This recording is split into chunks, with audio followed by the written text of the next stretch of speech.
a pretty nice feature provided by Vuex as your store and your state and so on grows is the possibility to set up modules, to split your store into multiple modules.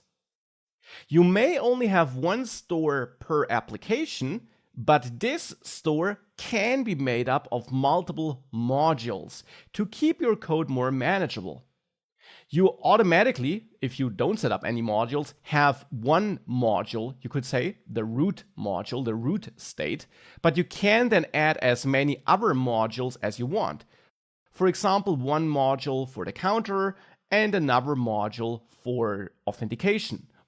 Or you leave authentication in the root state, in the root module, and outsource the counter into an extra module. That would also be possible. And that's what we're going to do here. So here in main.js still, I'm going to create a new counter module, which is an object. Not a store, just a regular JavaScript object. But now it's an object with exactly the same features as the object you passed to create store.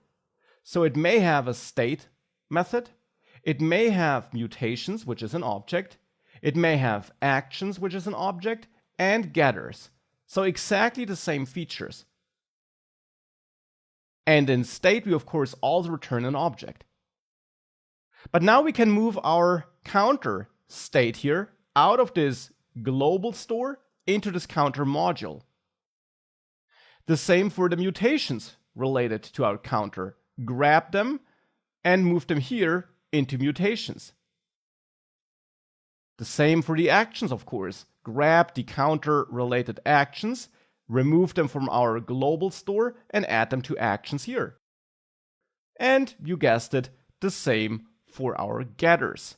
Grab the counter getters, remove them from the global store, and add them to getters here.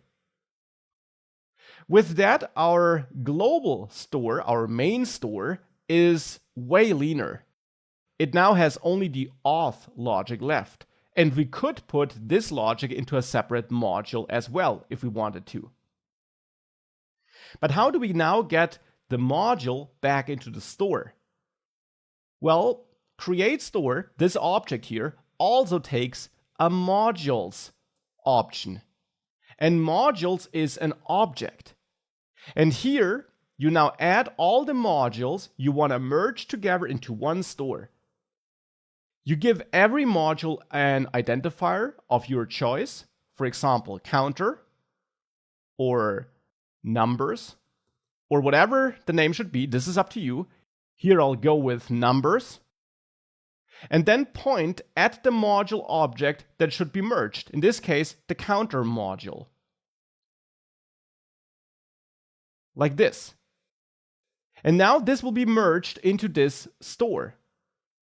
If you save this now, everything will work as before, because by default, modules merged into a store are all merged on the same level, so to say.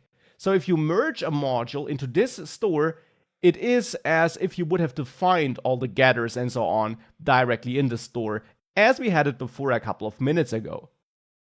That's why we can still dispatch all the actions and use all the getters as before, even though we're now using a module. And as mentioned, you can of course have as many modules as you want to. But the idea of modules doesn't end here. There's more we can do with that.